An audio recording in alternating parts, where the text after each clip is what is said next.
race is on and here comes pride in the backstretch. Heartaches going to the inside. My tears are holding back there. I'm trying not to fall.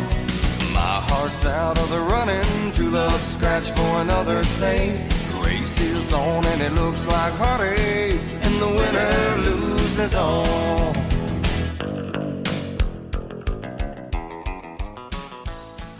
Hello and welcome to another episode of Breaking Mayberry, the show that isn't going to share its information with you no matter how nice you are or how much you ask. I guess that makes us not a good podcast. I guess that's kind of the one thing we have to do. And I'm that's one of your the hosts. end. All right, 32nd episode. I'm one of your hosts. I'm Marty Schneider. I'm your other host, Dan Ludwig, forming an alliance with our guest as we speak. to go against me, which is fine because I have the fast forward pass, or however the rules for this thing work. We're doing Parental Control. It's another episode of Parental Control, talking to guests about TV shows that you associate with your parents. And our guest today, we're really happy to have him back. He's been on the show, friend of the show, multi-podcast and content creator and game designer and other things. He gave me a list of ways to introduce him, and I wrote them down and decided I couldn't say any of them out loud. So welcome back. Because of all of the slurs. Yeah. No. Welcome back to the Old-timey podcast. ones, too. The kind that you have to, look up that haven't been used since, mass immigration from Ellis Island.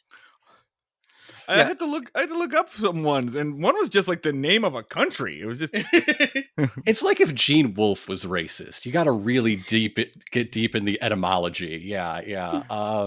Hi, my name's Grant. Those are lies I made up about myself. They're not true. This is Grant coming in here and be like, hello, I'm Breaking Mayberry's most racist guest. Hello. This is a good energy to start the show with. I like to establish a floor. I can't go lower than this. So yes, some of my projects you might recognize me from, in addition to talking about homeless people on this program. That's right. We did have you on for one of those episodes. Yeah. If you can't be our best guest, you're going to be our most problematic one. Or Sure. Yeah. No, the real reason I couldn't say Dan or Grant stuff out loud is that he names stuff like George Lucas. Colons everywhere, like a medical clinic. So yes, currently I am making bizarre podcast Space Puppets, where my best friend Josh and I'm leading him by the hand through the uncharted territories of Farscape. We are a little over halfway through our third season, talking about the third season of Farscape's 4 seasons. Starts on the 6th of August. So that should be piping fresh and ready for you when you're listening to this episode of Parental Control. But soon, I have a new show starting with my lovely wife and I called Whiskers. We share knowledge regarding Sequest. It's about a different Rockney O'Bannon created science fiction program. Sequest DSV. Basically what happened is the two of us binge watched that over the holidays last year, 3 seasons in about 3 weeks, and it rewrote my brain, and now I have to make it everyone else's problem. I understand. Yeah. I understand. If anyone understands, it's the people in this room. So Absolutely. Going in way too deep on an extremely niche TV show? Absolutely. But also, ongoing, less current things like Chip and Ironicus Let's Plays. The Kingdom Hearts Chain of Memories videos should be going up shortly. My work doing actual play podcasting with 6 Feats Under. We're doing a Star Wars series called Renegade Scum. It's great. I love it. I really need to make more progress on it, but it's so good. Prolific is the word. You see why I couldn't say any of that. We share knowledge regarding Sequest. Grant, it's great to have you on. It's great to have you on to talk about the world of reality competition TV. We've only ever dove into reality shows once before, and that was the previous incarnation of Parental Control with Kaylani, where we talked about trading spaces. But this is a different thing entirely. So, Grant, you told me like almost immediately when we talked that the show that you associate with your father is The Amazing Race. Yes. Why? Or, as he would call it about 2/3 of the time, The Great American Race, which is not the name. That's something else. Also distinctly inaccurate. It's very not about America. They spend very little time in America, percentage-wise, yes. They leave America basically as quickly as possible.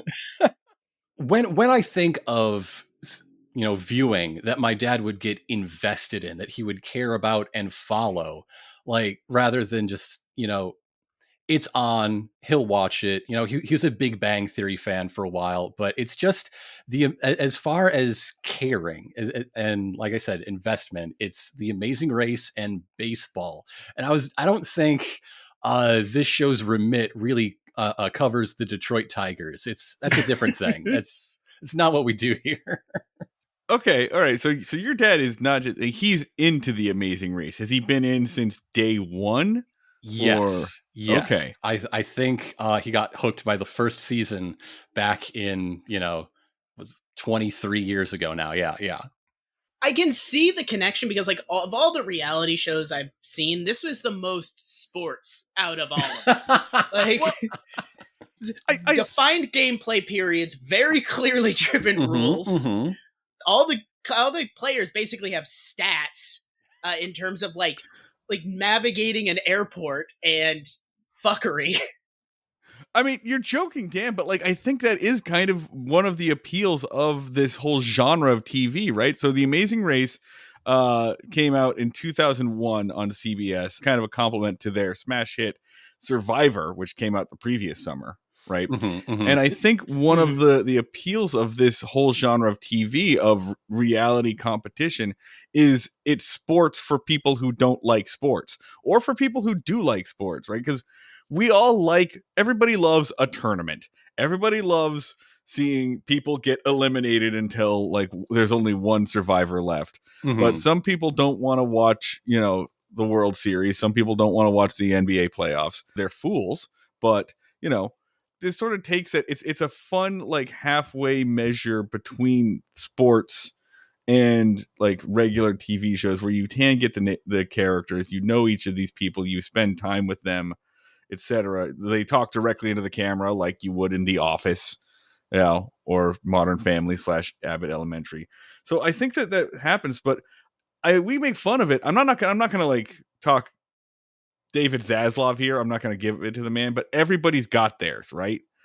Right. Grant, some people are lots of people are Survivor fans, I've discovered. Survivor still has a huge following. Oh yeah. Very passionate, very gay. Like a lot of queer people love Survivor. It's a huge map with the LGBTQ community that I don't understand, but like good for them. A lot of theater kids are into it. A lot of theater kids. Some people are drag race families, right? My house, we're a master chef. That is my drug of choice for the reality show competition. So Grant, when your dad would have this on, was it like, oh, okay, he's watching that, I'm gonna go do other stuff, or was it like, all right, let's sit down and did you watch with him? No, this is family viewing, right? This is something that like my parents and I on the couch, doing our knitting, very but no, this is like dinner time, family time, everyone watching together basically is how I remember it. And like I was in middle school, so yeah. So you haven't watched this since you became an adult and moved out of your parents' house? No, I haven't. We watched a recent episode, and I was surprised how like I don't know, robust and stable the formula is. Like the world has changed in the decades in between, but the game stays the same. I had some thoughts on that as well, but that I'll hold. But Grant, does your family have your household have a reality show that's yours, like a reality competition? My wife and I really enjoy like the supportive competitions, right? I think Great British Bake Off is probably the most famous of them. But for us, when Face Off, the Sci-Fi Channel's special effects makeup show was running, that was our show. That's a great show. Dan, It's a solid yours? pick.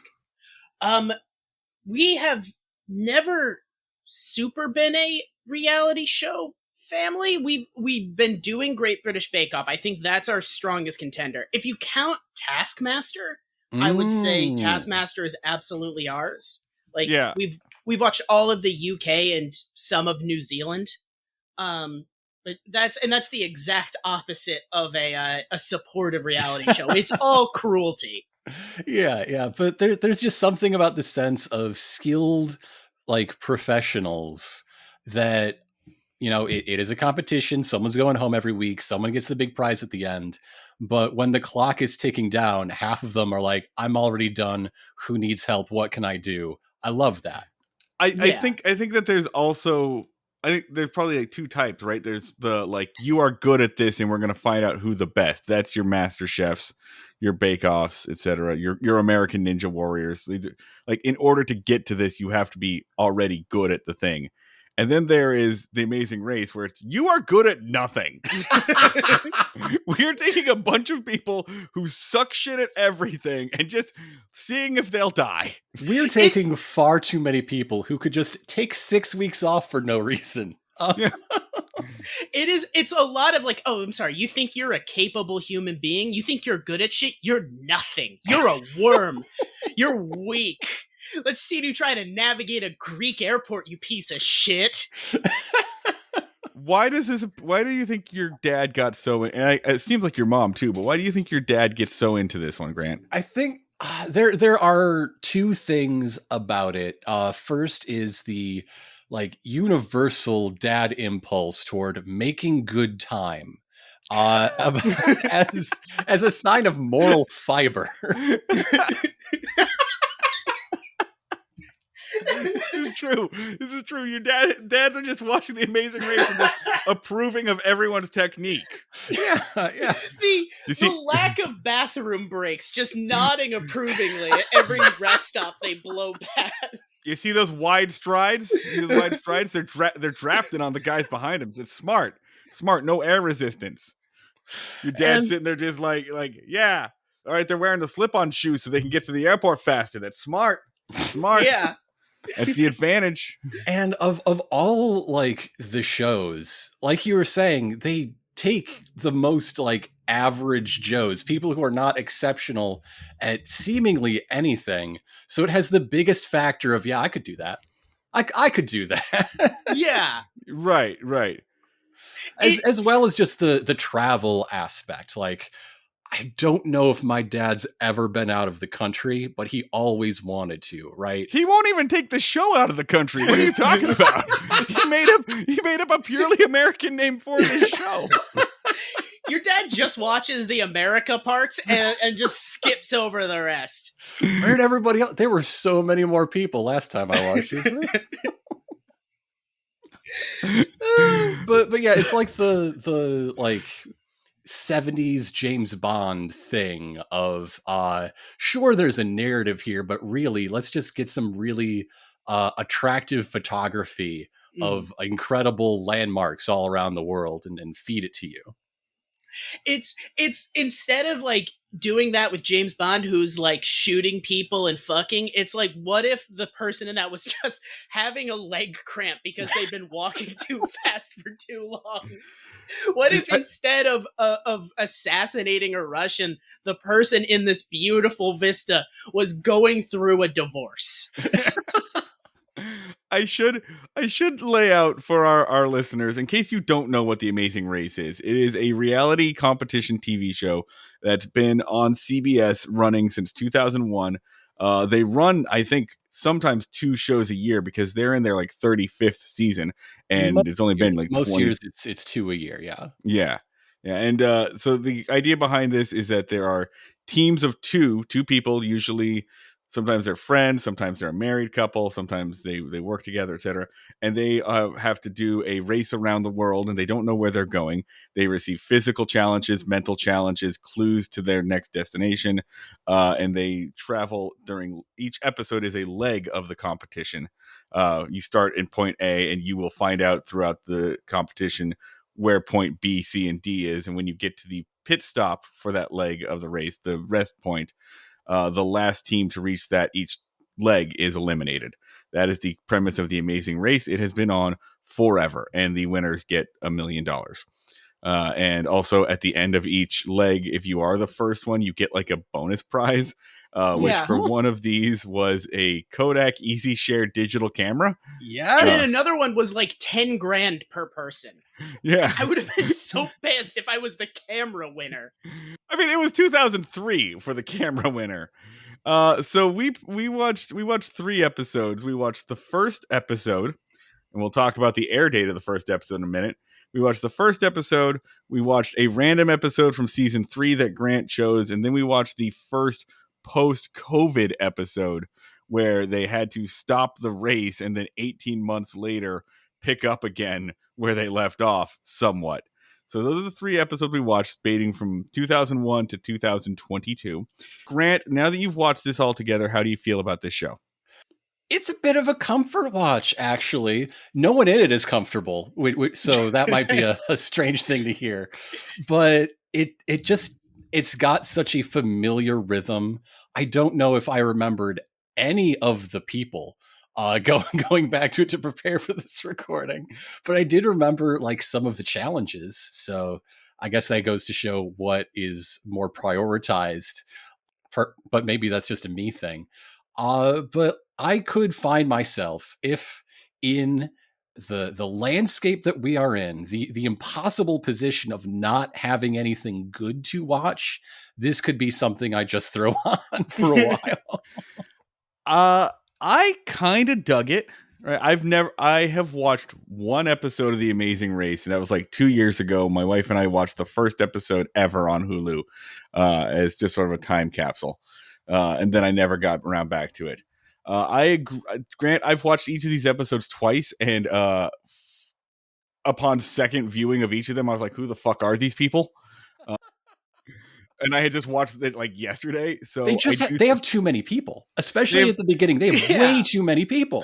They have too many people. In the first episode, there's a problem because like there are 2 short, like 5'2" redheaded women that you just keep seeing from the back. So I could not tell them apart like at all. I was just kind of like, is that the racist one or the really racist one? They introduced so many people, and then were immediately like, but these 7 are not interesting, so do not worry about them. Don't worry about their shit. Yeah. We'll catch up with them after we thin the herd a little bit. You'll see them next month. But I found it very interesting, and I do frequently mistake interesting for good, but I had so many questions and so many thoughts about it like after we watched these 3, and I was like, I would watch a little bit more of this to kind of get into it. You're right, unlike Survivor or The Bachelor, where people are like, you're spending a lot of time with these people and you're getting to know their personalities and picking your favorites or whatever, you have so little time because it's about the challenge and the run. So I think it's the sport of it. I thought although if we had chosen to pick to watch like 3 consecutive episodes, sure, 3 episodes in the same season, I'm sure that would be different. I think that's also true, and I would because I'm interested mostly in how they build the thing. I have a lot of thoughts about how they make this and how it is popular. But before I get into that, Dan, how did you feel about The Amazing Race? This almost killed me. I think I flatlined at one point. I have broke me body and soul watching this. I have not seen Dan respond with such like hatred and just like venom towards the show in a long time. Not even like not liking the show. This was just the ultimate creation to make me unhappy. Like it was going into it, I was like, this actually sounds pretty sick. It's a show about like not like other reality shows. It's about travel and problem solving and and coming together and doing teamwork. And then I like got into the actual show and I was like, oh no, this is a show about trying to make a flight that you're already late to while your partner screams at you and you have to catch a fucking L train to get there and you don't have enough money. So it's like already my baseline, like fundamental anxiety. And then partway through dealing with that, ADHD showed up to the party and I could not pay attention to this show. I practically had to like Clockwork Orange myself into watching it. Like, a lot of it is kind of boring. You could take the third episode we watched, the one in the most recent season, and if you put that on an iPad and like strapped it to your chest, I could not see you. You would be functionally invisible to me. Like, it's the ultimate cloaking device against Dan Ludwig. It took so many tries to finish episodes of these shows. This was my kryptonite. This was the ultimate weapon to defeat me. Well, you're gonna love what I'm about to do, Grant. Yes. I have a plan. I have a gimmick for the way that we talk about these shows. Of course. I do. Lovely. I do. Okay, Grant. I'm gonna give you a choice here. Uh-huh. You are on The Amazing Race. Okay. And you have a choice between your partner being your dad, the Amazing Race fanatic, Sure. your lovely wife Elena. That's what I picked. Yeah. Okay. All right. That's the All smart. right, what's smart choice move. number 3? What am Smart I move. leaving in the Monty Hall problem? You is your let's play partner Chip. Oh no, I chose You're right. Yeah. Okay. All right. You're picking. Do you think your dad would be good on The Amazing Race? I don't think so. Okay. We do at some point see the behavior, how a dad performs on this show, and the results are, I'd say, mediocre. It does all right. Okay. Some of the strongest players we see are dads. I think, but some of them are also huge assholes. Now, one thing that is relevant to my dad's, I don't know, seeding in this competition is that he does have cerebral palsy. So, like, for the actual race part of The Amazing Race, like, tactically, he's just not going to do it. He could be like, you could have him like kind of the microchip of the thing, just feeding instructions from the van, like. But then again, he would call things by the wrong name. So we're getting the fact that he has the name of the show wrong is a pretty big hit against him. We're off to a really bad start. Is it Salzburg or Strasbourg, Dad? I need you to be 100% sure on this. You no real room for error on this. All right, Dan. I mean, same question to me. My dad. So you get your mom. Yeah. Your mom, your wife, or your podcast partner, me. You. You would pick me? Yes, because you would. That's very sweet. No, because after watching 3 episodes of this show, the conclusion I drew was only pick relationships you're prepared to lose. Like,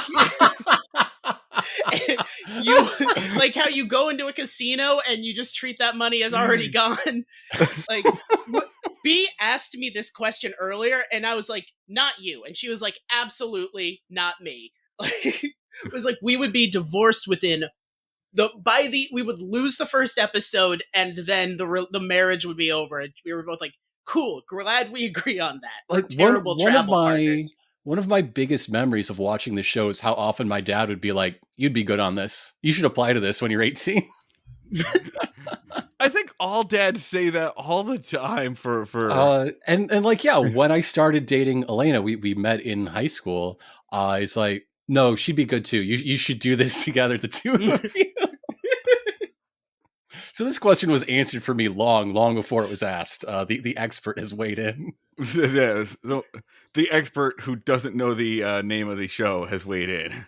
All right. I have my. Oh wait, no. Go ahead and do your answer to this one. So you chose me. That's good. I'm really glad you chose me because I would not choose you.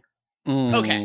I would not choose you, Dan. I think you and I would be terrible on this show together. Yes. Like, I am impulsive and reactionary, and you are like medically incapable of making a decision. So like, we would be terrible.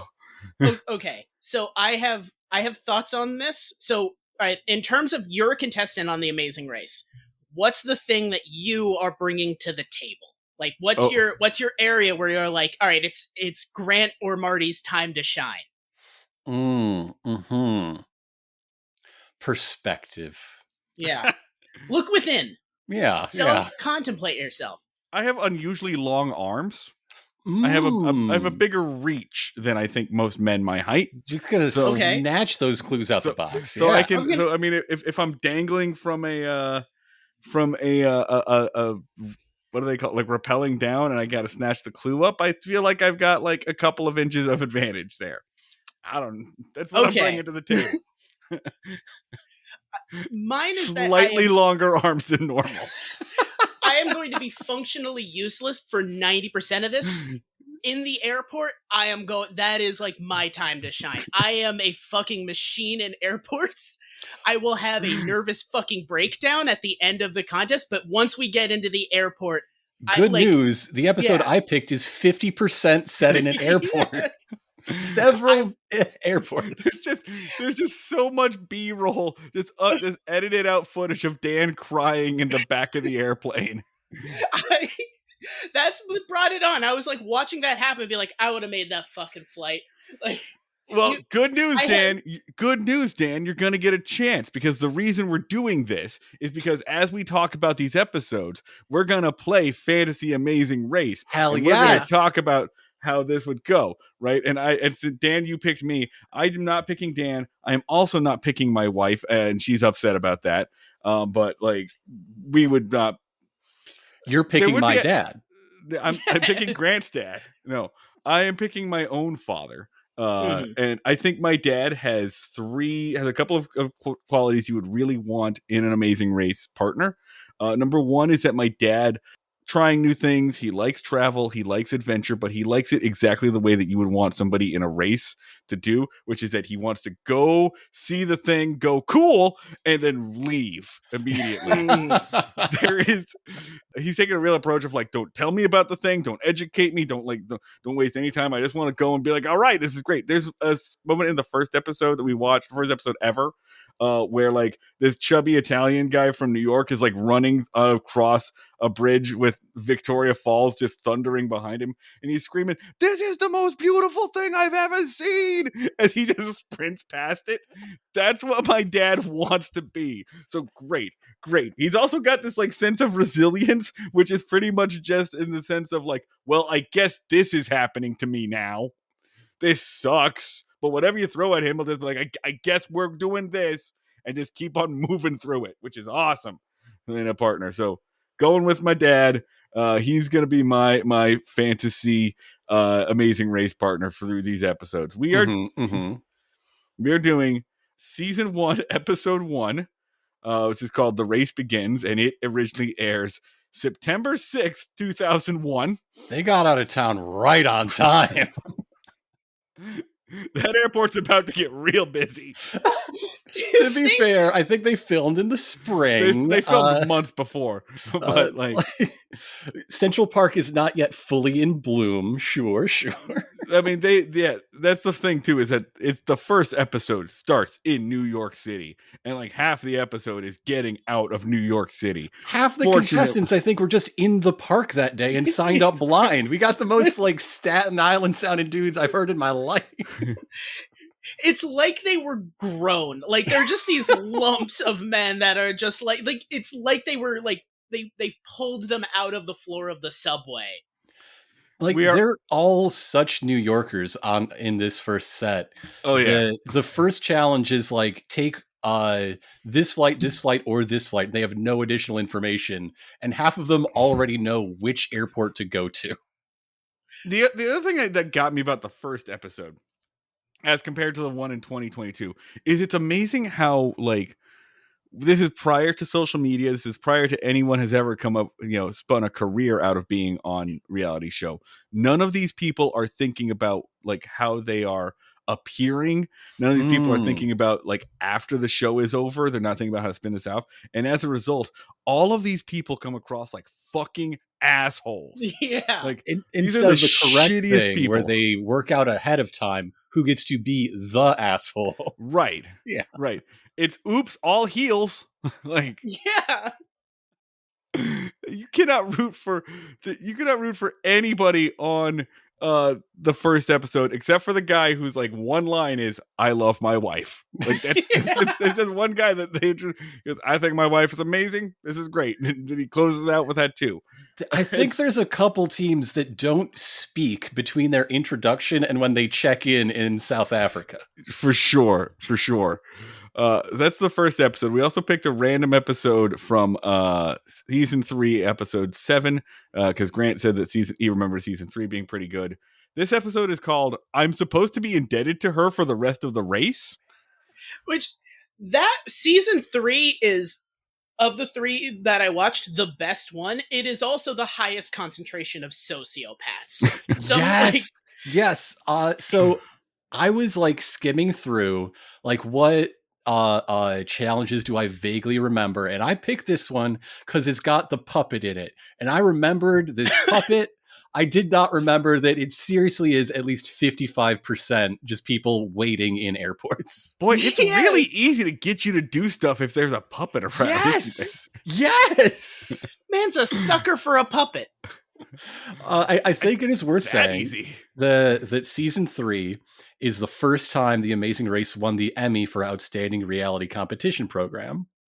It's the first time any show won. It was the inaugural year. They won the first 7 consecutive Emmys for Outstanding Reality Competition Program. That's wild to me. I mean, the popularity of the show is wild to me.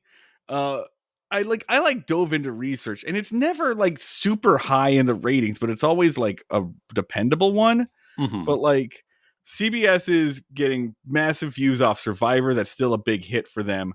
That's top tier, and Amazing Race is still middle of the pack. The other thing that I thought was weird about this is for like a TV channel, the advantage to doing reality programming is that it is cheap and easy.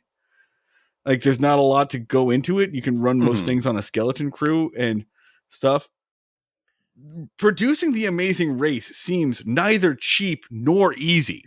It seems like there's a lot of stuff. All logistics all the time. There's so much logistics, and there's so many things there's so many people you have to pay in so many different currencies, like to make this happen. In this season 3 episode, they wake up in Morocco and they have to go to Germany and then Austria and then back to Germany, right? And they get greeted with one of their first clues by a like early modern puppet show in Munich, Germany. There is a man with a puppet on his hand crouching inside a box all hours of the day. Yeah.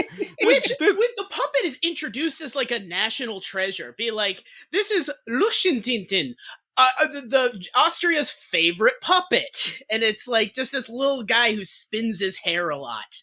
There's another part of that same episode where this is an optional challenge. You have to go find a guy surfing in a river. Mm-hmm. And the first team to find the guy surfing in the river and get his attention gets to go straight to the pit stop. But it's an optional challenge that people may or may not do. And that guy's just got to hang around surfing. He's surfing for 12 hours. Just waiting for somebody to come by. But I love that one of the other challenges that couple gets to skip because they found the surfing man, the elusive surfing man, is a choice between doing a speed skating relay or going down a bobsled track. And those guys keep regular hours. You cannot show up too early. Okay, I think we're already this deep into that it. Fucks up the whole episode. The bobsledists have a union, clearly. Because I don't think they planned on that, because it completely fucks up the whole episode, because one group was like a whole 12 hours ahead of the other one, and then they get there and they're like, oh yeah, the bobsled opens at 8, and they're just like, what the fuck? Why did I run so fast? Because then everybody else catches up and they're just like, hey, and hi, I guess you're slightly behind me in line. And now there's like a bunch of American hobos on the streets of Zurich. Yes. All right, I think that tells me, like, let's just go ahead and do this. We're doing Hell yeah. season 3, episode 7. I'm Hell supposed yeah. to be indebted to her for the rest of the race. I actually don't know the exact date on this. It's going to be 2002, 2003, somewhere along there, the air date on this. And as Grant already told us, they start in Morocco, and they have to get from Morocco to Munich, Germany, where they find a puppet, and the puppet's going to tell them to go to Amsterdam. No, I'm sorry, not Amsterdam, Austria. And then back to another place in Germany. I'm not going to go with, like, there's so many people doing so many things here. But we like want in alleys, like they're going to be eaten by vampires in Yes. the middle of the night.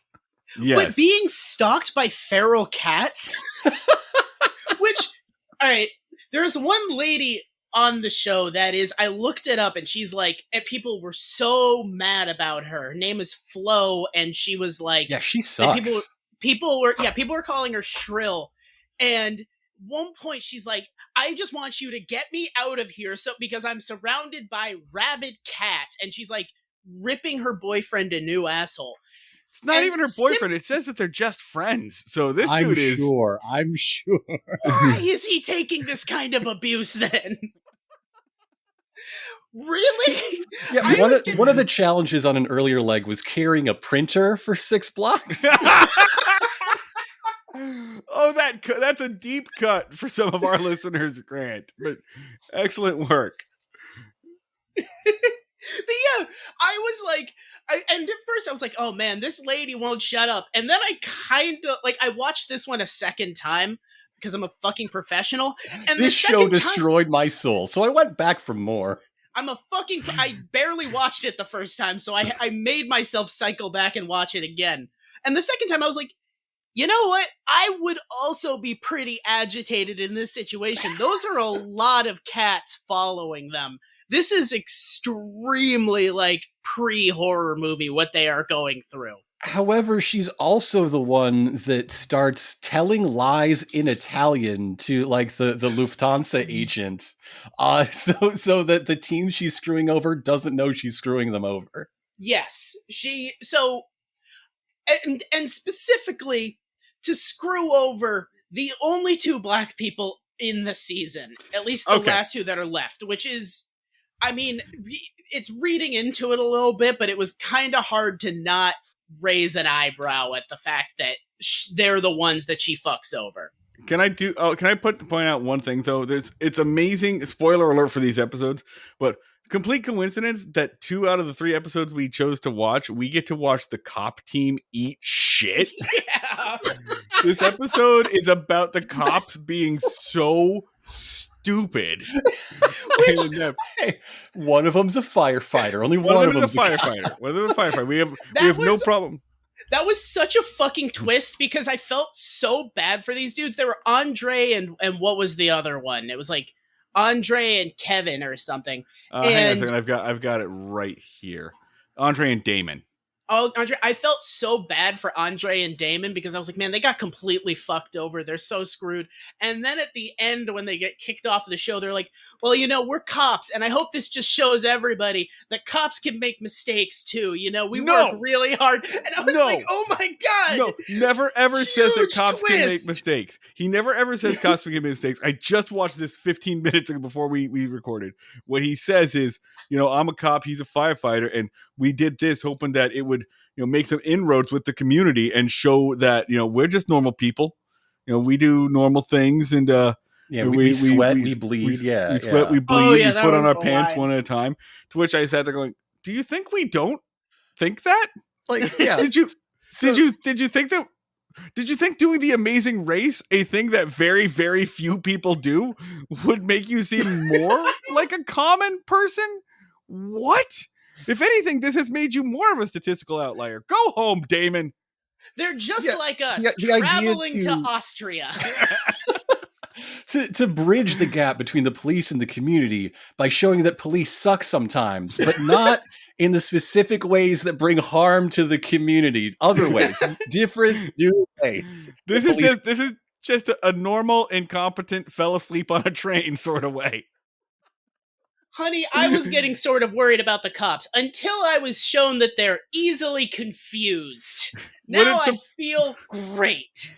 Would it surprise you to learn that the co-creator of The Amazing Race was a producer on Cops? Not at all. Yeah, well, it's true. It is a fact. Who else has that much experience with like embedding athletic cameramen that you're supposed to pretend aren't there? That's true. So those are Those some of the cameramen are incredible. I cannot imagine the fucking like $10 million men that they had following these people. So those are some of the highlights of this. Points I want to get to. Mm-hmm. The roadblock is a challenge that only one member of the team can do. And in this case, they are like going up an Alp, essentially, a giant mountain in a gondola, and having to hang out of the gondola. One person has to like dangle 200 feet from the gondola in a harness to get the clue down at the bottom from a mat. Grant. Yes. You and Elena are at the gondola. Who's dropping? We've Only one you both can go. done a fair amount of rappelling in our days. So, maybe my dad was onto something. I think this one is a coin flip, or if her back is twinging, then it's definitely me. So let's say I'm taking this one. Dan, who's taking it? Me or you? Me, I got this. You got this? I got this. You got this. You know I'm the rock climber though, right? Yeah, but I haven't feared death since like 2020. So like I'm all over it. No one has. Just throw me That out. doesn't make you special. If I die, whatever. Everybody was like, oh, I don't know if I can jump off this thing. And I'm just like, throw me. I don't care. Okay, so it's up to me. I got to choose me or my dad. As funny as my dad would be doing this, because my dad and I have the same trait that we're funny mad. I think I got to do this. As previously mentioned, I'm the rock climber, and I think my dad would also agree. No, you're doing this. Yeah. Well, you just want to turn because Dan didn't let you go down a second ago. I guess that's true. It's true. If he picks me, I got to go twice. Yeah. So there's a moment in this where one of our contestants, Derek, who looks like a guy named Derek. He also looks like a guy named Drew, because Derek and Drew are twins and brothers. And models. And models. They fucking suck. I meant to say twins and models. they are twins and they're brothers. It's wild. Surprising as it may be. Believe it or not.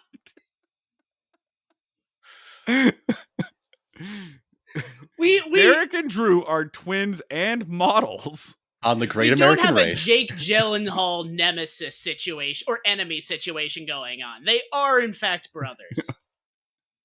There's a moment of conflict between him and the one older woman in the race. It's like an older couple. They were in the lead, and they were the ones that had their lead eliminated by the operating hours of the bobsled, as we specifically previously spoke.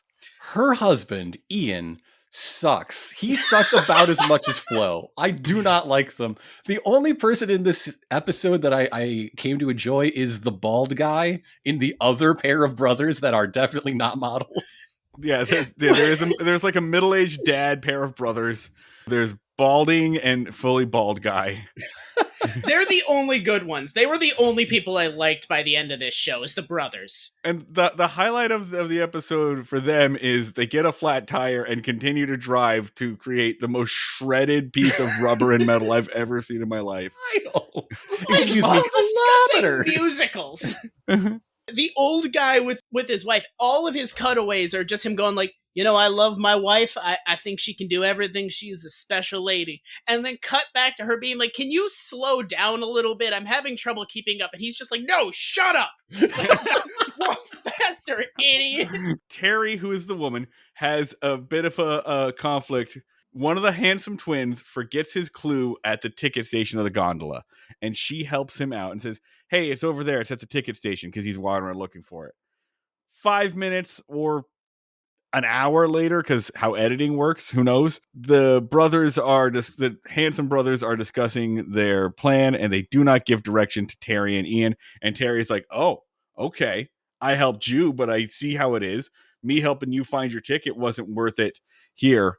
To which Drew she's trying to get a turn with like the guidebook they bought. Just like you don't even got to show me the map you're looking at. Just let me flip through the index for a minute, you know. Yeah. To which they kind of respond like, "It was a small ticket office. We would have found it." and we get the title of the episode, which is "I'm supposed to be indebted to her for the rest of the race." It seems like for most of the episodes, they take the episode title from something noteworthy of the episode, like someone says in the episode. And that was the best they had for this one. Yeah. That was the best. And listen, we do the same thing. Did you see the like next time on trailer? I skipped that, but the two following episodes are "This is more important than your pants." That was in the next time on trailer. Excellent. And the one after that is called "Why Did Your Pants Have to Fall Down?" So 2 pants related jokes. It's 2003, baby. 90% of the dialogue on this show is, "Why won't you listen to me?"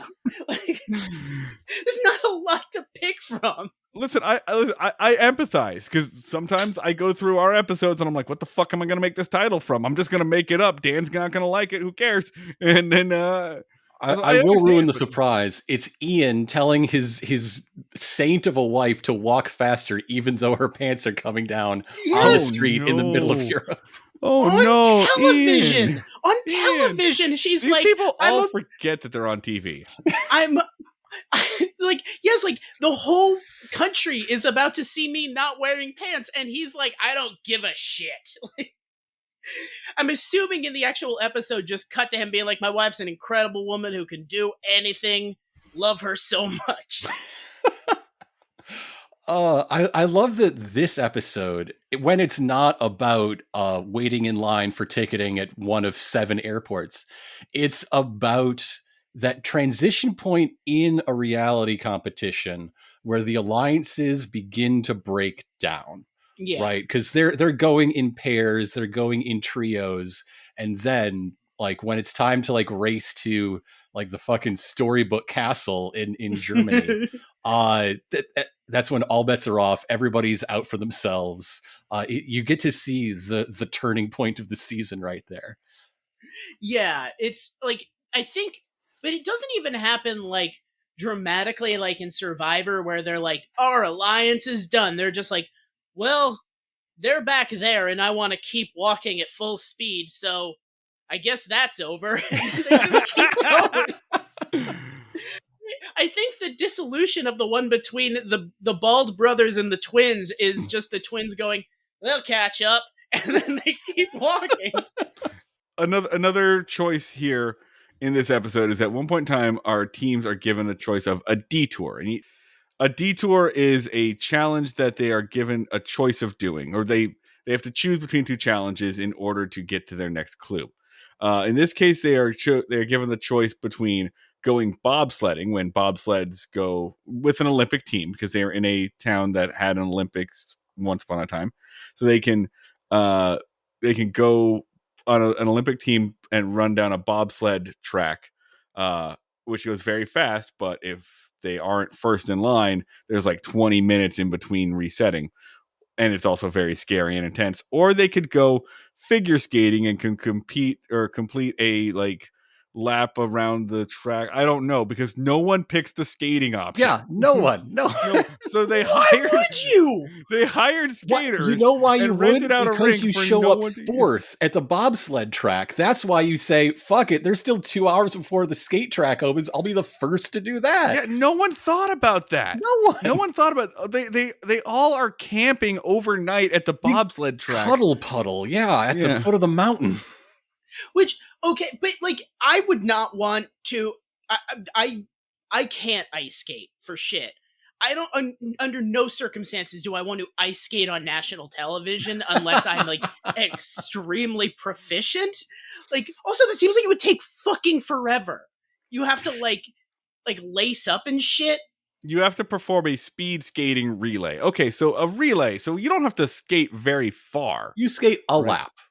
Yeah, so I have to go. Is it a lap or is it like a quarter of a lap? Do I just do a quarter of a lap? And It's impossible to say. No one picked it. We'll never know because nobody picked it. I think it's very funny that the Amazing Race producers hired an Olympic speed skating team and rented out a rink, and no one picked it at all. So I think, just a couple of German figure skaters chain smoking in an empty rink. Yeah, we get paid the same no matter what. The leg prize has to be just based on the leftover money. So yeah, Kodak Easy Share camera. There you go. On the other hand, though, right? Like, let's go ahead and do the poll. Grant and Elena, which one are you picking? I feel like, I think we would do what I just said. I think we would show up for the bobsled because that sounds, frankly, fun to do. Right. The bobsled looks sick. And if we're anywhere behind third place, like, all right, let's go skating. We'll make it up in time. I think that's smart. I think that's the smart way. Dan, how are you and I handling this? Bobsled would be so much fucking fun. Like, Yeah. I can go ice skating. There's not going to be many occasions in my life where it'll be optional to bobsled. I'm bobsledding. I don't think it's even a question for you and I. We're going to look at each other and be like, bobsled, no matter what. Yeah. Right? Like, same on my end. Your uncle. There you go. Yeah. Yeah.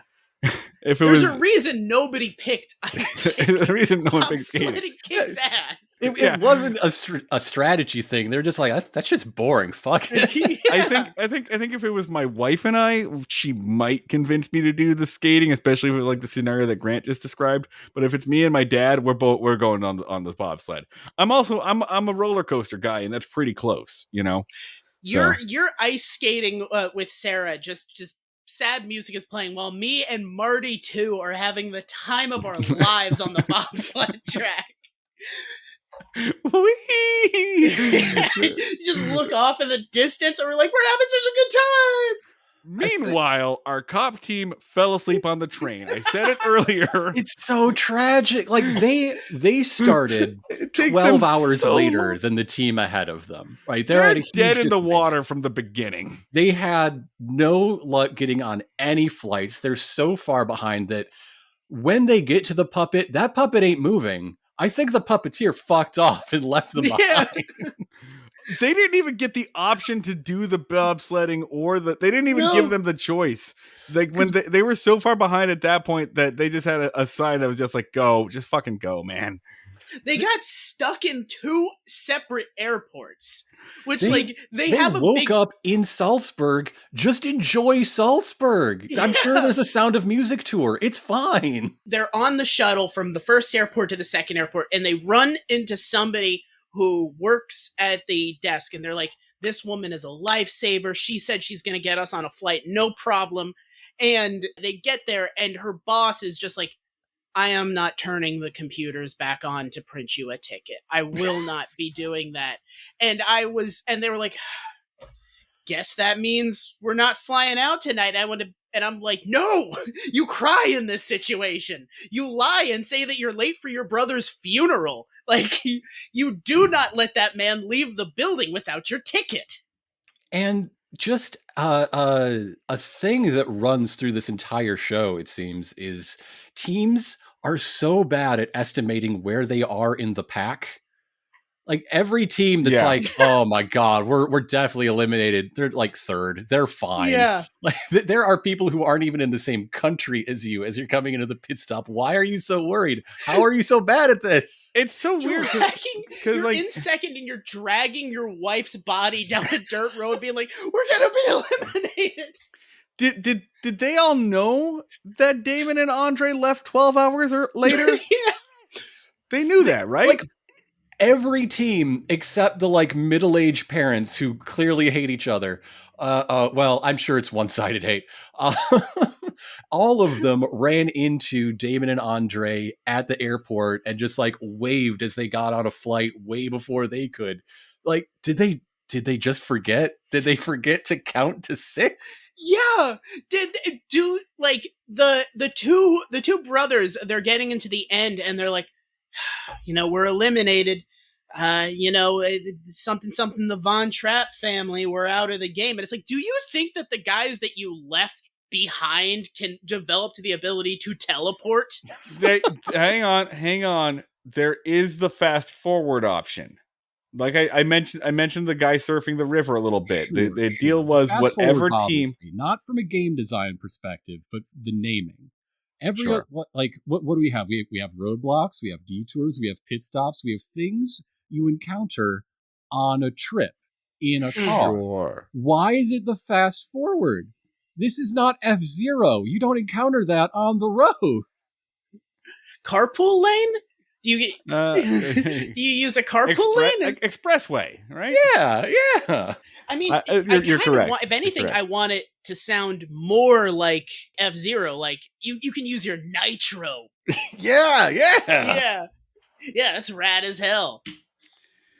Anyway, we talked about the ending of this already. Andre and Damon do get eliminated. Grant, did you just say that they fell asleep and woke up in Strasbourg? Salzburg. Okay, Strasbourg was where they needed to go. Yes. Okay, I thought that was going to be so funny if they. What happens if you accidentally skip the steps? What happens if I just step on my dick and fall into the fucking ending spot? Does Phil Keoghan be like, no, you have to go back and ice skate? What do we think of Phil as a host? I don't. I mean, yeah. He's you know who hasn't won an Emmy on this 10-time Emmy-winning show? He's like the most neutral man. I know is he British? I can't New Zealand. I can't even remember his fucking accent. Like he's wrestling with it like he's on Monday Night Raw. He's just trying to sound kind of exotic, but you can't place him because people from New Zealand are funny to Americans, and he can't be funny. He has to be authoritative. If you told me that accent was fake, I would have absolutely believed you. Like, according to the wiki, he auditioned for the host of Survivor, and Jeff Probst obviously got that job. But they were like, we like this guy enough that he's going to do this other thing. So I think it's just Amazing Race is more complicated but less popular Survivor. And I think that is also true of their hosts. he's a complicated man. This yeah. All right. Oh, really, Phil. he's really wrestling with his inner voice. Do you guys want to go and his outer voice? Do you guys want to go forward in time or backward in time? Let's go back to the beginning. Do we want, so I'm going to ask the question again. Do we want to go to COVID or 9/11? Which way do we want to? Now there is a detour. And who are you taking with you? I'm gonna tell you guys while we're reading while we're doing these episodes, I have recaps of each episode up here from a website called driedmangoes.com. And okay, that all they do is Amazing Race stuff, but also like Kamen Rider and Power Rangers. The big three Toku series: Kamen Rider, Power Rangers, and the Amazing Race. So they've got some very, very detailed descriptions. It's a muscular Japanese man inside the Vito suit. They got some very, very detailed descriptions. But even they, for this first episode, have like question marks behind like all of the people's names.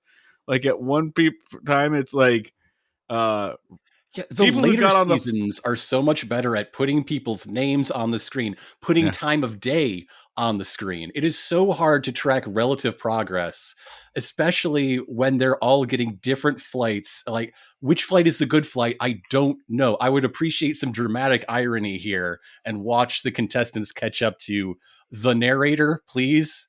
Please. The sentence they have written here is, on the first flight to South Africa are Robin Brennan, Joe and Bill, and Lenny and Karen? Question mark? What are they doing here? Lenny and Karen. And I'm going to be honest, who the fuck are Lenny and Karen? I don't know who they are. The first episode clearly establishes the protagonist of the season and everybody else doesn't matter. And it is the couple that gets off the bus first and just goes like, "What's up? We're separated. And if we don't win this, we're getting divorced." This is Nobody else fucking matters. this is exactly, Dan is not exaggerating. That is how the first 3 minutes of The Amazing Race go. And we were this was going to be an option. Grant picked 2 episodes and I said we should maybe do the first one. I got 3 Baseline, minutes sure, in. sure. I got 3 minutes in and I texted both of them like, "No, we're doing this. We have to do this." Yeah. So a couple announces that their entire marriage, and they have a child. I don't know who's watching the kid, but their entire relationship is hinging on The Amazing Race. At which point I'm just being like, just get divorced. Because this man is a monster. There is a thing where there's a bit of advice in a sitcom that, because it's in a sitcom, you should not take seriously, but I think it's an interesting thought that if you're having a decision like this, you should put it up to a coin flip, because either the flip will confirm what you really want it to, or it will say the opposite of what you want it to, but can't actually say out loud. And then you'll say, "Oh, coin flips are bullshit." Either way, you're getting permission to do what you always wanted to do. Is that How I Met Your Mother? That's from The Muppets, baby. The ABC sitcom. Oh, so much nice. better. Oh wait, the new Muppets. Okay, still better. The one that they shot documentary style. Yes. Rolf says that to Kermit, and you know what? Sitcom hijinks spin out of that, if you can believe it. But the point is, that's a 50-50 shot. This is a 1 in 11, 1 in 12. You've already made your decision. You've said no. There's Yes. You are basically like, well, if we win $1 million, maybe that will incentivize us to stay together. They're not even like, if we win it, we're gonna stay together. They're like, if we win it, we'll talk. I feel like at that point you need to sign some documents. You need to have your divorce papers ready to sign before you get on that race. Because you need to share this information with everyone else on the bus, because at all those pit stops where you're spending your like mandatory 12 hours rest, these people got to deal with your ass. Yeah. There's going to be bunking situations when you have some rough legs. You know what doesn't make divorce easier? $1 million that you both have equal claim to. Okay, so how far into this episode did you guys stop rooting for them to make it? Like, within 5 minutes. Within 5 minutes, because so we have. Because it's also a classic case of the super like competitive, domineering macho dude dragging his wife along, who is good at this. She's not like, she doesn't need to be dragged, but she's getting dragged one way or another. And the best part is everywhere they go, they're the second team. They keep getting confronted by these like this gay couple in their late 40s who are just droopy dogging everywhere ahead of them. These two guys that are having a lovely trip. They don't even appear to understand that they're on a show. And then they see them, and he's just like, look at them with their fucking matching outfits, punching a hole in some drywall. Yeah. They gave themselves a team name after their pug at home. They're right. darling. Yeah, so there's a middle-aged gay couple, and what a fucking like time capsule their appearance is, because it's very like, we're life partners. We're both wearing unthreatening like sweater vests. Here's a picture of us drinking wine by a fire with our pug. We can sort of get married in 3 states. Don't worry about it. Yeah. It's very good. And here's the thing. So the aggro couple, their names are Frank and Margarita. And I want to point something out here. Just fucking bad casting, guys. Because there's a woman named Margarita on the show. There's also grandparents named David and Margareta. Casting directors. You gotta pick one. These women look nothing alike, but you cannot have a margarita and a margaretta. You can't do it. Pick one. What are also the odds of that happening? Sure, because like those are both ridiculous names. But anyway, Frank and Margarita. Frank is the one that we just described, who is always angry and punching things and just screaming, and he's trying to like get his marriage together. He's not trying very hard. I am convinced because the way that he responds, because he's so mad at the gay couple. He's like, look at them. They're wearing matching outfits. There is definitely B-roll. There is cut footage of Frank using a few choice slurs. Like, maybe he's just under a lot of pressure because his marriage counselor is so expensive. They need to win $1 million. Well, I'm assuming the marriage counselor suggested this. It's like, you know what? There's no way they're making it through this. This is not my problem. Just the marriage counselor just closing her notebook and just going like, you know, I don't normally suggest this. Because it hasn't existed until now. Have you tried going on a reality television show together?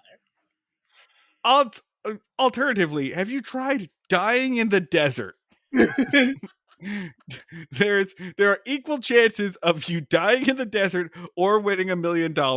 Either way, get out of my office. Yeah, at the very least, you won't have to see him for another 8 weeks. Okay, so I'll be honest. I love the first episode of The Amazing Race. I love it so much. All of these people are such pieces of shit. They all are just repulsive. They go there to is a part like when they're in South Africa driving to wherever they're going. I forget which driving segment it is, but some of them are trying to run each other off the road. They are playing Mario Kart, and I think season 4 introduces the banana peel. So there's a couple in here. They're both deeply ginger. See, I would say that in a world full of New Yorkers, they are the only Boston couple. They are they are, and I'm saying this because they are very Irish, very redheaded, very fair, and very racist.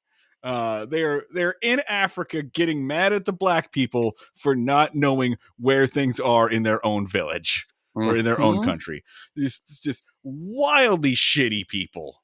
Or I think in that case, the country next door. Like, yeah. Right. Yeah. I cannot give you directions to a mid-sized town in Missouri. Excuse me. It's yeah, it would really be like if someone pulled me off to the side of the road and asked like, hey, can you get to Ottawa? Maybe. It is even like if somebody just like grabbed me off the street and was like, hey, how do you get to Lancaster? Like point me in that direction right fucking now. That's true. Lancaster's in our state, and I could probably actually guess at how to get to Lancaster, but no, like you stop yelling at me.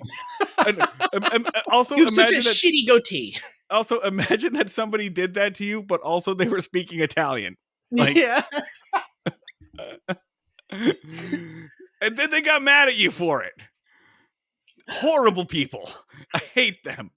All right, how do we feel? We referenced them before, but how do we feel about the two just Long Island little, like, the dudes with no fucking necks? Love them. Love them. I love them. Because they come out of this saying, oh, this sucks. We did no prep. We're going to be the ugly Americans. And they're the ones who are trying the hardest to connect with the like people in South Africa where they are. Like they're trying. I do love the one yelling at the other, like, "Come on, you got to say please and thank you, jag off. You can't just shout for directions out the window. You got to get out of the car. You have to approach people in an affable manner." He yells at his friend. It's so good. Hey, what's the matter with you? Like, did your mother teach you nothing? There's one slight misunderstanding where they get a map from some people at a gas station and they forget to pay, so they have to stop. And one of them goes like, "Oh, I thought that was free." And he was like, "Man, nothing's free. Even in Africa, nothing is free. When you go to the Statue of Liberty, is a guy giving these books out for free? Come on." Moron. They were modern day philosophers. Heroes. I hope they win. They definitely don't make it past episode 3. I kept waiting for Mario to show up and jump on them. Like, what do we feel about the like handsome idiots who hand out American flags to the children that help them? Are those the lawyers or are they different handsome idiots? Who fucking knows? Who fucking knows? There's too many people. This is how like early like beta version this episode is that for the choice, usually for the choices, it seems like the choice challenge, it seems like they try to do something that has to do with local color, like, you know, part of the culture, something that would be unusual or unique. In this case, you have a choice between bungee jumping or walking down a hill. And because it's a race, no one walks down the hill. There's just a long line for bungee jumping. Right. I do think a couple of people do choose the hill, but who cares? They don't. They go watch it a 5th time. They do not. Which, at one point, back to the couple that are 100% going to follow through on that divorce, he's like, she's up there, like, terrified, and he's just down at the bottom, just yelling, like, "You're really frustrating me right now! Fucking jump!" Not like, "You can do it, baby, I believe in you." Just like, "God damn it, get down here!" She eventually does the swing and the bungee jump, and he turns to camera and says, quote, "It proves she'd do some stuff just for me." Yeah! This is a dude who's trying to turn a win into anal, and I don't think it's working.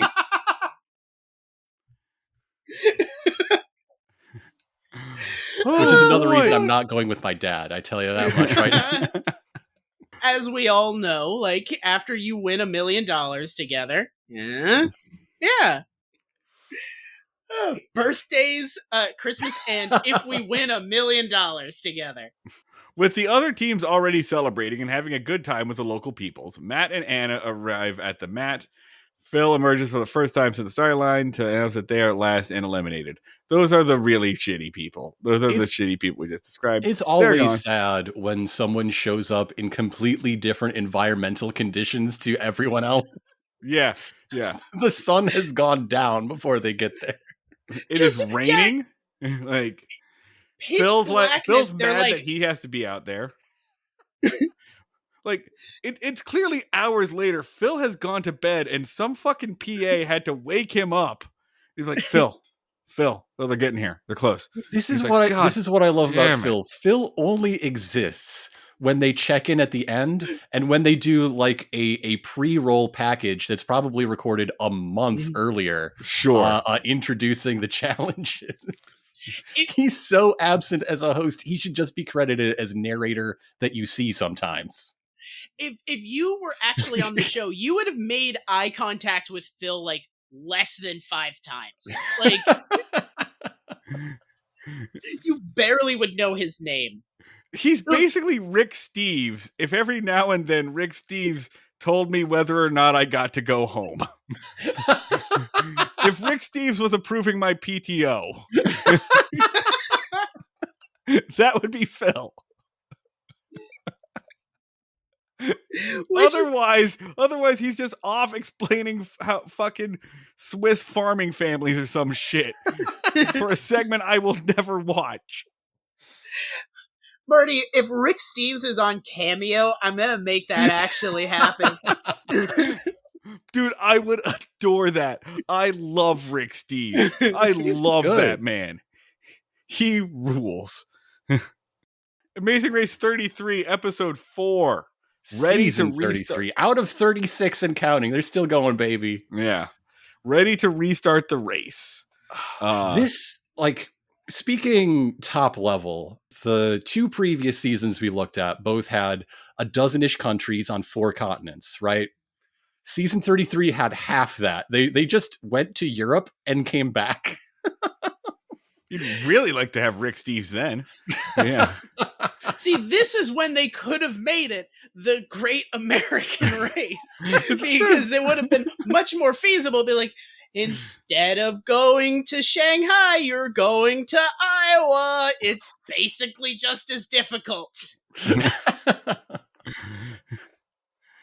Uh, so here we are ready to restart the race. So this is a wild thing. This is 19 months after they shut down the original race by COVID-19.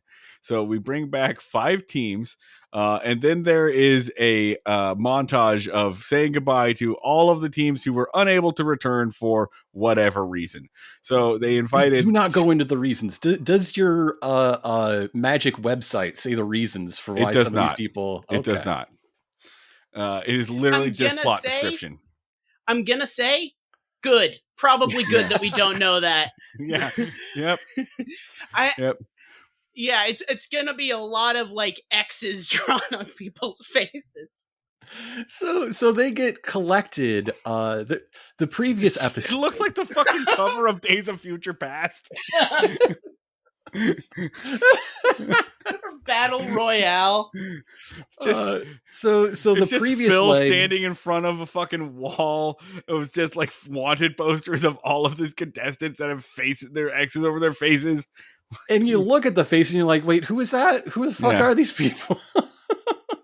These are just guys. So I think it is interesting that the like chain, the what do you call it? The idea that the race is a unbroken chain is dropped here, because when they cut production, they checked into a place in Scotland, and now they are starting in Switzerland. Same initial, same thing. Don't sweat it. It's fine. Yeah. Completely. Phil says something wild like this is arguably the most neutral country in the world. So it's a perfect place to start here. And I go, what? Well, yeah. It's so pH balanced. It's such a weird. Okay, good. Yes, it's good to know that the Amazing Race will not be supporting any country in the form of an armed outbreak. Fuck, dude. Switzerland did not take a firm stance on COVID-19, and that's why we're starting here. They really didn't. That's accurate. Well, they are standing so far apart in their pairs around this courtyard. and yet, this is such another weird time capsule here. The very first thing they do is cram everybody into a small space. Everyone gets into a gondola. They're all wearing masks, but they are, because like on the way they have to get in a bunch of buses, because they even show like the paper sign in the window, 2 team maximum per bus, and then the whole cast crams into the same gondola car. Did you recognize this gondola car? No. Should I have? This is the gondola that was used for location shooting in Moonraker. Yes. Roger Moore fights Jaws on top of this cable car. And then he crashes into the fucking the woman with pigtails that he falls in love with. Yes. Yes. And then the like the fucking cliche music plays. Oh, that scene rules. There are so many wonderful, like, it's the first travelers after, travel is legal again in Europe. Like, the city is empty. There are no pedestrians as they're running by. Teams, when they're speaking to camera, are talking about how they've been like studying and practicing over the 19 months. Like, meditating on the best way to navigate an airport. Krillin and Piccolo training, waiting for Vegeta to land. Yeah. At each pit stop, at the last part of each race, there's Phil, and there's normally a local person there, a local resident who are there to greet the incoming people in traditional cultural dress. And in this case, it's a guy in lederhosen and a little girl who, Grant, help me out here. What's the name of the little Heidi? There's a little girl in pigtails and a Heidi, and that little girl. I'm glad I could help. By the way, I felt very helpful. Crushed Thank you. Great job, Grant. This most stereotypical Swiss little blonde girl with pigtails you can honestly imagine, and she looks miserable. She does not want to be there. I don't think she understands what is happening or They why use dark magic to summon her from the hot chocolate mix pouch.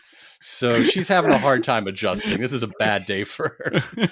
They have somebody like come out in like traditional dress and greet them, and the contestants are all like, "Oh, hi," like just completely unimpressed by it. Like such a muted reaction. I mean, it's also like in the middle of a town square. There's like a Starbucks visible, and you're just like, "Hello, can I go get a frappuccino now, please, or something?" Holy shit, I'm so tired. So everybody goes up in the gondola to the top of this mountain, where you can see 6 countries: Austria, Liechtenstein, Italy, France, Germany, and Switzerland. So really 5.5 countries. Take that, France. And so we do a roadblock. For this roadblock, and roadblock is a challenge that only one person can do. Teams must navigate a via ferrata to retrieve a clue from the region. A via ferrata is apparently a rock formation where you have a very narrow path on the side of a cliff where you are actually like clipping into a cable that runs along the side and sort of shimmying along the side of this massive cliff for, I think, what did he say, 500 meters? It's a ways, and only one of you can do it. So here we go. Here we go again. Grant, you or Elena, who's doing it? I'm taking that one. I'm doing that. Yeah. You taking that one? Dan? I think I got it. I'm pretty good at shimmying. I have seen you shimmy. I have Yeah. seen you shimmy. It's interesting. I'm definitely making my dad do this one. As a punishment. Yeah. That's Dad right. would No. be so pissed. He knows what he would did. be so mad. He would be so mad. I'm the rock. Like, I could absolutely do this one, but no, I would do this I'm assuming at this stage we're like second to last. So I'm at the point where I'm like, if I'm gonna lose, I'm gonna have some fun with it, right? Like, And so begins the part of the episode where we are watching people walk. Yeah. there's so much of this watching people walk. One woman says like she's just getting horny for her husband. Like, Yes. she's just like, oh, it's so hot the way that he's like knocking people out of the way so that he can get in front of them. She calls herself a sure thing, and I must remind you, ma'am, your children are watching this. Okay, so they called themselves. So this is one of the main differences I talked about, right? Is that like now their jobs, they're referred to each other as internet personalities. Mm-hmm. What do we think Yeah. that means, guys? All three of us are internet personalities. They're family vloggers. They That's have exactly what I thought. Grant, do you know that for sure? yes. Okay. I didn't know it for sure, but I was like, I knew it. I knew it in my soul. They got the vibe. Yes. Yeah. Yes. Including the like network TV horniness, right? The like pre-watershed, safe for broadcast horniness. Yes. I could get some real quiverful trad wife vibes off of them as well. She's describing how she's full of quiver. Yes. Yeah. Yeah. Mhm. That is it. And then there's another. There are twins. Their names are Lilu and Lala, and they are running a radio show. I don't know what it is. They're Pokemon. I think they describe it as running a radio show, but I think it's running a radio show the same way that we are running a radio show right now. You can't say podcast on network television at this point. They're just like, your audience is too old. They'll get so fucking confused. Not on CBS, baby. Not on CBS. Yeah, had that Zach Braff show come out yet? That's when the dam really breaks. Oh, Dan, yeah, that's... Dan. Oh my God, Dan! What? You shouldn't have chosen me, because then every single fucking time we're on screen, it has to say Dan and Marty, podcasters. Which I think like we would come on, they'd be like, so how do you guys know each other? And I'd just be like, don't worry about it. Don't maybe Just lovers. 5 Don't worry question about mark. it. You're Yeah. tired on. Like, I don't know. They seem to have a rapport. Oh. Affiliation unclear. Married? Probably not. Just our They're caption wearing is just, rings, you know. I just Just the caption is just cagey when asked about it. It's just like just covered up in like black marker, like a redact. All right, so most of the teams make it through the long thing and back, except for one team, Akbar and Sherry, and they're both afraid of heights. Sherry decides to do it because Akbar is a big dude, so it's a matter of fitting on this pass. Yeah. But she is like having a panic attack the entire time, while other teams are like other teams have gotten the clue, and they're clipped in to get on their way back, and they're passing her, they're lapping her, and the vlog dad is like trying to show some empathy, but he's also like, get out of my way, I need to get around you. He gets around and he says, Sherry, take your time, which is a very passive aggressive thing to say to someone who you're in a race with. Yeah. In any other scenario, that would sound, like supportive, but in this case, fuck off, man. Which the people in this season are on TV and have to have a certain amount of decorum. The season 3 contestants would have been slitting throats. Yeah. Like the twins would have thrown somebody off a cliff to get past them. I really wanted to do this. So their teams drive away a little bit down the mountain, and they reach a town called Urnash, where they get the detour option. It's called punch it or toss it. Switzerland is too white for me. Interesting. Elaborate on that. Because the two challenges that they have are either the cultural heritage of flag spinning, or punching decorative metallic elements into a belt to tell a narrative. And this is when I'm just leaving to keep my dignity. I don't want to do either of these things. Yes, absolutely. All right, hang on. I'm gonna defend the honor of Switzerland here. Not saying that Switzerland isn't the whitest place in the world. It is just like Flag historically. Historically it is. But I'm wondering if the reason why flag waving and belt decorating were chosen was because those were two like COVID safe activities. Flag waving, you've got because a lot the of cuckoo space. Clock factory has no ventilation. It doesn't. There's so much sawdust everywhere. The other option was to go to a chocolate factory, and the violations there are numerous, as we all know. They're all over 18. They're safe. They're fine. This was the point in the show. Remember when I said I have ADHD? I kept having to rewind because I kept realizing I was playing No Man's Sky.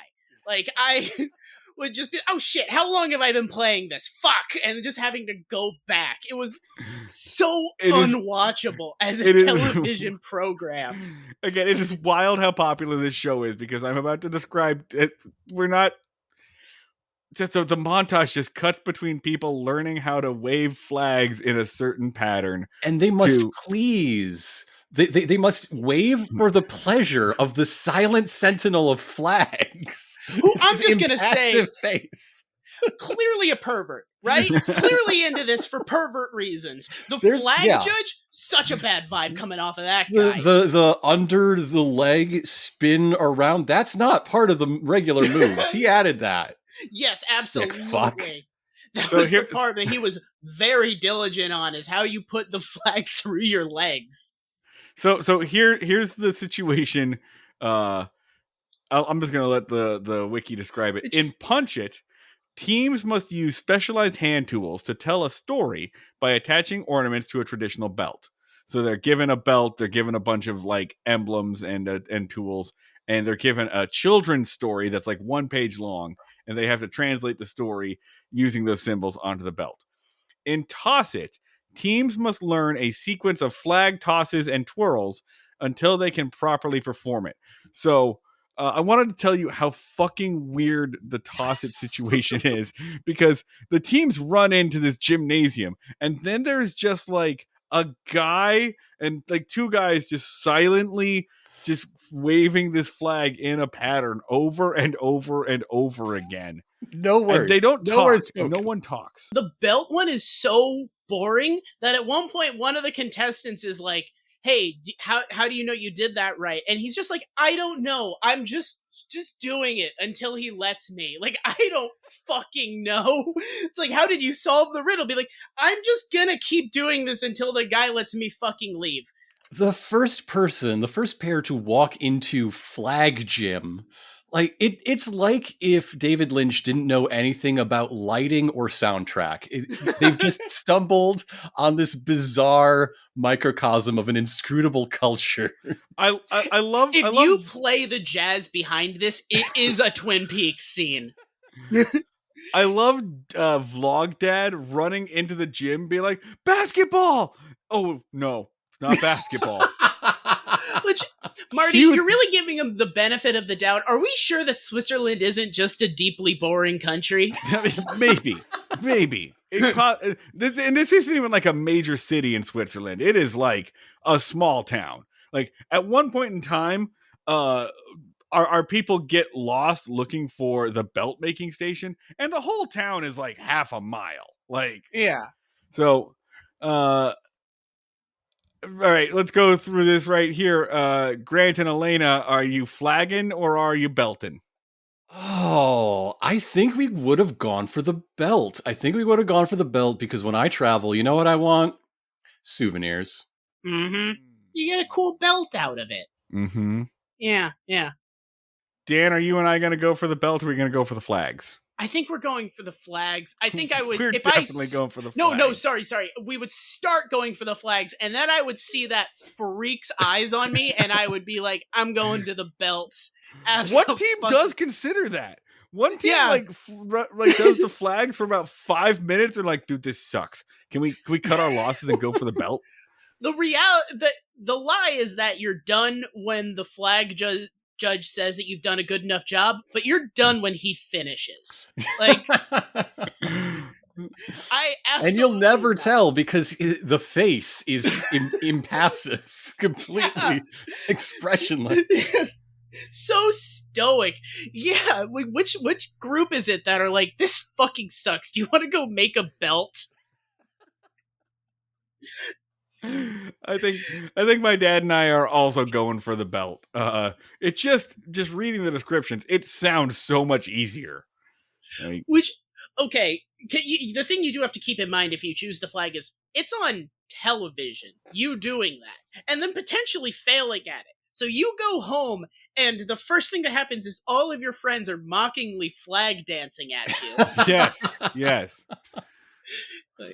Especially if you bomb that task, and they're like, here's how you do it, you fucking idiots! Marty, your wiki, does it include a description of the alleged unaired challenge in this episode?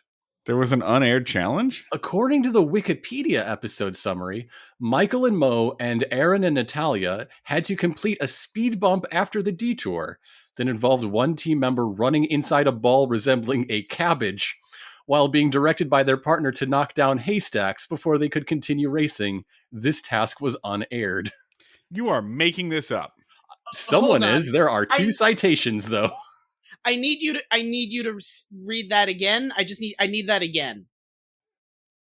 Michael and Mo and Aaron and Natalia had to complete a speed bump after the detour that involved one team member running inside a ball resembling a cabbage while being directed by their partner to knock down haystacks before they could continue racing.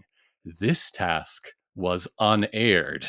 Wait. Those are the two teams that were invited back. Those are the two teams that were eliminated and then brought back for this. So maybe there's a little hazing. Was that a tryout? Were they like, hey, we just want to make sure before we welcome you back, losers, we're going to make you do the most ridiculous thing, and it's just for us. Well, no one else is going to see it. This it didn't is happen in the Phil. beginning. It happened after they finished flag time. So I don't know. In case you weren't demoralized enough, get in this cabbage. Wait a minute. Now that you mention it, I did not see either of those teams do flag time. Neither. No. They did the belt. Those are the two teams that both did the belt teams had. Maybe it's. I guess the belt is so much faster. I don't know. I mean, I was wondering this because I feel like it probably doesn't take that much to learn how to embed stuff into a belt. Maybe I'm wrong, but like I cannot imagine what kind of stoic freak was judging haystack bowling. Okay. So anyway, that's how this all still goes. Mo and what was the other guy's name? Mo and Michael. Michael and Mo. Michael and Mo. Their description is singing policemen. Yes, they're the cops, but they are also singing cops. They're the singing cops of Buffalo, New York. Don't you remember the Buffalo, New York singing police? They seem to think they're very well known. Oh, that's another thing I noted about this is that like, if you will never forget where any of them are from because like roughly every 15 seconds, one of them has to go like, boy, I thought Colorado was nice, but this is really nice. Oh man, we ain't in Buffalo anymore. Like they're just constantly reminding you where they are from. Sometimes the Chiron needs a little help. Yeah. So the winner of this leg, who wins this leg? Ryan and Dusty, who are Ryan and Dusty get what, like $2,500? They get $2,500 each. Yeah. This is where the COVID checks went. They're getting my candidate Harris. I remember that tweet from 4 years ago. I have not forgotten. Have you? This is where it went. Oh shit! Hang on a second, guys. I found it. I found the one, and I'm just gonna go ahead and give you this in chat because I got pictures. Okay. Of cabbage time? Yeah, of cabbage time. All right, let's take a look. All the way to the bottom. Edit to like all the way to bottom. Apparently, there was a deleted speed bump type task that Aaron and Natalia and Michael and Mo had to complete. Makes a lot of sense. I also just remember that the press preview photos posted last week included that task. And yes, it is a giant hamster ball that is painted like a cabbage. Okay, and that's why it's a 2-person challenge because it's opaque. So the person inside is blind. I see. They decided that flag waving was better than this? According to Michael... This looks sick! According to Michael and Mo in an interview, it was this task and having to actually drive to it that ended up being the deciding factor in their elimination. No wonder both teams ended up last when they were neck and neck with the other teams. It's hard to believe that making a belt would have taken them so long. And then this blog kind of gets mad about the editing of Amazing Race, which, yeah, I think I'd be mad about this too. Because as Dan just pointed out, why so much flag time? Why so much flag time and no giant cabbage? Give me giant Cabbie. I don't care whose forearms are burning. There's not that much drama there. I like how if you scroll down a little bit on this page, it's my subjective in italics team rankings, because somebody fucking yelled at them about this. They were like, they said my definitive team rankings, and somebody went off in the comments.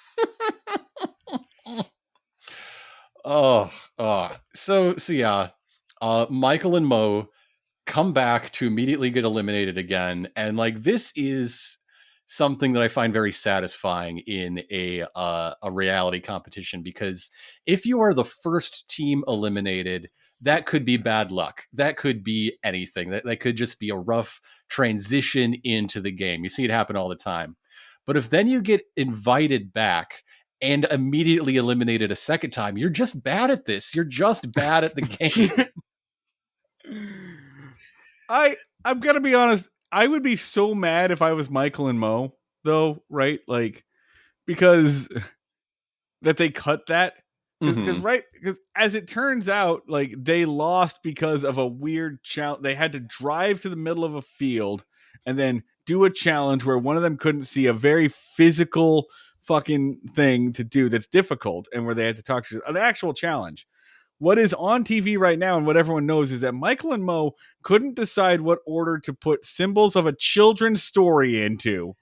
And they couldn't tap it with a whittle hammer into a soft leather belt fast enough, and they had to do it again. And that's why Michael and Mo don't have $1 million. They got lost more than once in things that actually made it to air. Yeah, there was a point where they were like, "Wait, what town are we in right now? Was that them?" They're the ones who drove to the edge of the town, turned around, and then drove right back to the exact spot where they got the clue, and then did it again. So yeah, they got back to work, and they were all being mocked for their belt making ability, and they were just like, "You don't understand. There was a cabbage. I had to get the cabbage." I'm not crazy. The cabbage is the thumbnail on Paramount Plus. I know you don't have Paramount Plus. You should get it. It has the Twilight Zone. You'll thank me. But trust me. Disagree. Watching this on Paramount Plus was awful. Paramount Plus is the worst, man. The worst fucking streaming service. Paramount Plus. Bite us. Yeah, like, I mean, it's a great way if you want to watch Beavis and Butthead without any of the music video parts. Oh my god. Yeah. Yeah, so that's The Amazing Race. Like, I don't think we need to go into this anymore. Grant. Yes. Yeah. So are you going to call your dad next season that The Amazing Race goes and like talk a little bit about the Great American Race with him? We talked earlier today, the day of recording, and I considered asking him about the show, but I was too distracted listening to the Olympic rock climbing announcers through the phone to steer the conversation in that direction. So maybe, I don't know. That's fair. Dan, will you ever watch The Amazing Race ever again? No. Thank you for asking. I will not. Good night, everyone. I think that wraps it up for us. Grant, get one more time. Plug your plugs. Sure. You can find me on co-host and on Blue Sky as My Name is Grant, all one word, because you know what? That's my name. And you will find me, well, doing whatever I want and occasionally plugging things like 6 Feats Under, that's SIXFEATSUNDER.com. Things like the Chip and Ironicus Let's Play channel, that's chipandironicus.com. And as mentioned at the top, my current projects that I love so dearly because they're fresh and new like a baby's bottom, bizarre podcast Space Puppets, and again, returning August 6th. And the upcoming Whiskers, We Share Knowledge Regarding Sequest. Everyone, subscribe to our Substack. We have a new Substack where you can get all of our musings and thoughts on other shows like Sequest, and other things. If you want to hear our opinions about other stuff that isn't Mayberry related, that's the place to do it. Also, check out our Patreon. $8 a month, get you bonus episodes, additional footage, probably additional blogs that didn't make it into our Substack. All sorts of stuff like that. Plus gets you into the Discord. Plus gets you the ability to suggest stuff for us to watch. Torture Marty and Dan, $8 a month. You can do it all you want. Follow us on Blue Sky as breakingmayberry.bsky.social. And we will see you all down at, let's say, Rio de Janeiro is where we're starting this leg of the race.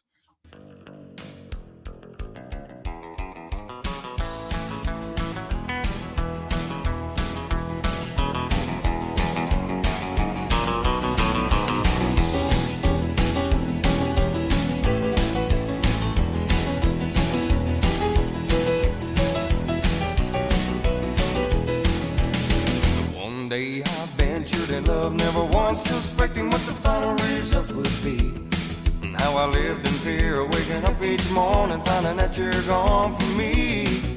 There's aching pain in my heart for today was the one I hated to face. Somebody new came up to win her, and I came out in second place. Now the race is on, and here comes Bride and